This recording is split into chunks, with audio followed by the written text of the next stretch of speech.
So hi everyone, my name is Josh. I got involved with Mayday because I grew up in Bushwick. My family got evicted in 2006, and then we lived in a shelter on the White Hawk in Flushing for a year.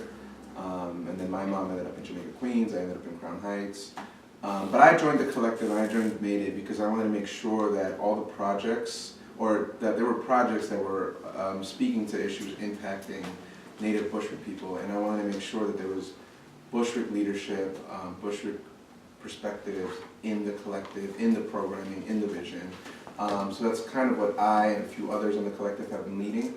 Part of that has been, for us Bushwick natives on the collective, the #1 issue that we agreed that Mayday should address in part of its other programming is gentrification. We know that gentrification is going to get worse.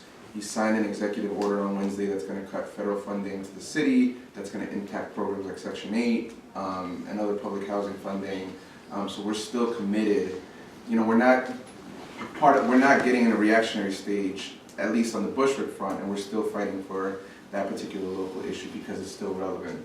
All these assembly groups, it's not only about like practicing resistance to fascism and trying to expand the safe space to the point that fascism cannot even breathe, you know, like revert the logic. But yeah, like self-education is super important, and this is what the anarchists did. This is how Cuba and Puerto Rico were also like leftists in the 19th century. It was always about having these kind of spaces with a lot of self-education and a lot of practicing self-resistance and collective resistance. Well, for me, the PAS, one of the biggest movements. It started in Barcelona. It created this really strong DNA of how to work, how to create assemblies, how to help people, and not really help people. It was more of how you can help yourself. People would come to the assembly with their mortgage and say, oh, I don't know what to do with this. And they'd say, well, you're going to be the last person to talk. We're going to listen to everyone. And I'm not going to help you because there's no lawyers in this room.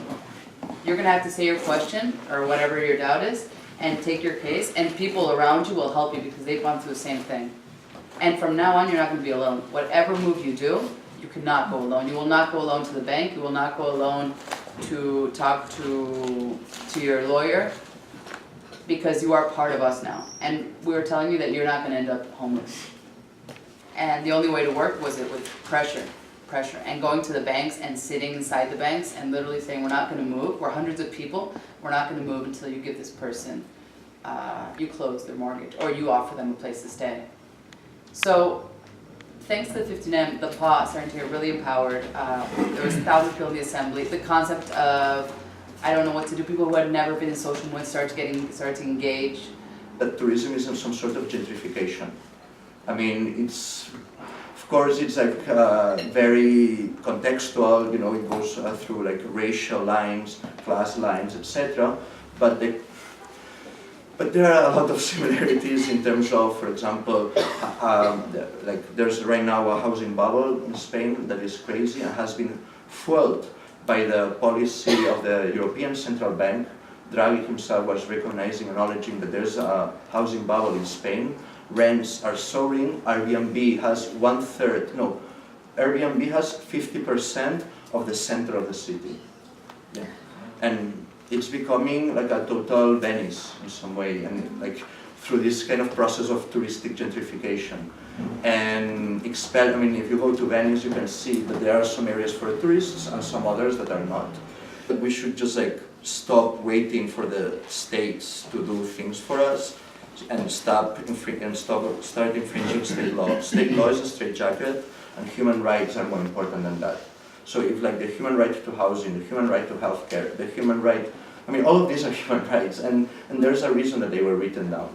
I mean, right now there's a project, an alternative form of response to emergencies, not calling the police. People trying to work with food co-ops to basically have their own community where like they know everyone that they're buying food from, they're supporting local agriculture. These are all processes that could take the place of a lot of institutions that we know are contributing to a lot of issues like climate change or police brutality.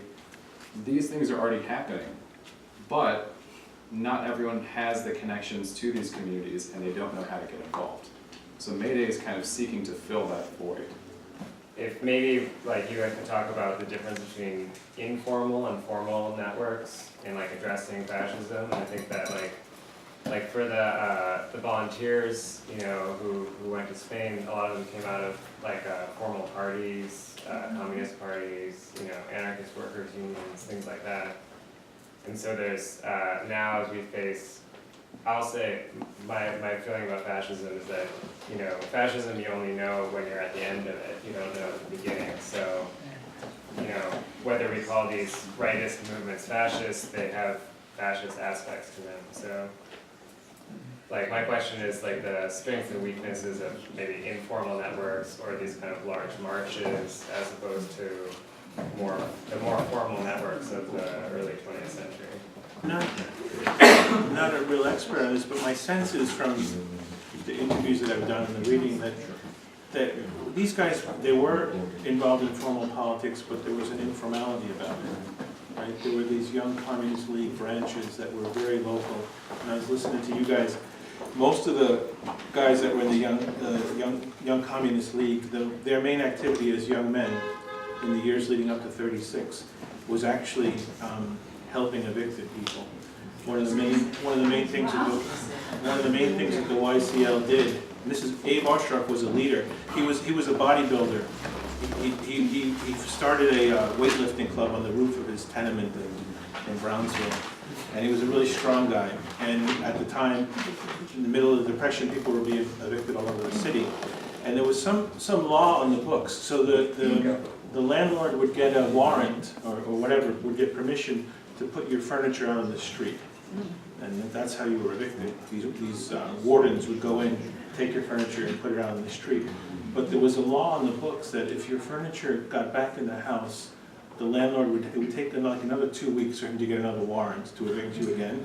So these young guys would prowl around the neighborhoods where people were being evicted, and they'd see the furniture on the street, and they'd blow the whistle, and 20 guys would come as soon as the police left. They'd put the furniture back in the house, and the family got another 2 weeks of living there. It was yeah. So the 2 points, right? The eviction movement was at the core of left-wing and communist activism in the 30s. And my sense of it is that it was both formal and informal. These were youth clubs. They were dating each other. It was probably kind of like what you guys are shooting for here. A YCL meeting in 1934, I think, was probably more like this than what one would imagine after you think about what communism became. First of all, our father and our uncle and our godfather, my godfather, were in the Lincoln Brigade. We're very proud of it. A lot of Americans don't even know what that is. So we're still proud of it. And I'm so happy to hear about the things that have been happening in Spain. And I also made the connections with the eviction, because that happened in the 30s. Probably the same people, you pointed that out, went to Spain, so we made a connection. And I think that's really what we need now, more of. Like, for example, even today, what happened at the airport, that through social media we were able to use the technology, well, we still can. You know, we got representatives there, we got people there, and they head back down. You know, this is like, talk about spontaneous, you know, but we have to keep it going. And I think that there's just a different mood in the country. And I agree in the United States, the political situation is going to the right. And presidential elections are like these big circuses every 4 years, but really it's what happens from the bottom up. And that was what was missing, I think, from this presidential campaign post-July, was a lack of talking about issues, and talking about the immorality of the candidates. Was, who cares? People want to know, like, what are we going to do about evictions, or what are we going to do about $15 minimum wage, which is really nothing. You know, in New York, it's like, you know, it's nothing. Yeah, and so many, you know, things about tuition, you know, and I think that there is a coalescing of people coming together at the grassroots level, trying to deal with that, you know. What was your dad's name? Nick Demas. And you had an uncle also? Yeah, 3 Greek Cypriots. Wow. So, and they faced a lot of hard times in New York. So it wasn't like they were doing somebody a favor. They saw the connection between their life and stopping America. And they wanted to go to Ethiopia, but Ethiopia didn't, Haile Selassie didn't want anybody over there. But, and then they fought World War II, the official World War II, so. No, but they're very proud that proportionally, people from Cyprus had the highest rate of people. Cyprus is a very small place, but no, what happened was that a lot of Greeks didn't go because Greece had a fascist coup in 1936 also, otherwise they would have been there too. So, Thank you so much. No, thank you.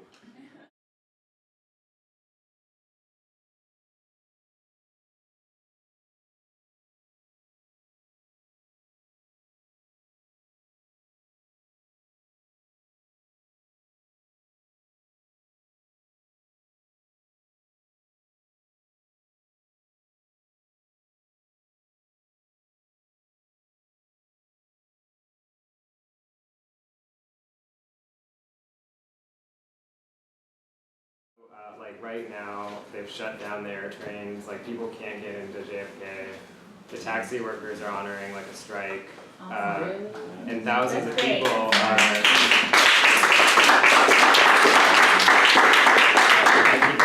People can't get to JFK, there's like thousands of people in downtown Brooklyn, so after we hang out and have some wine. Yeah.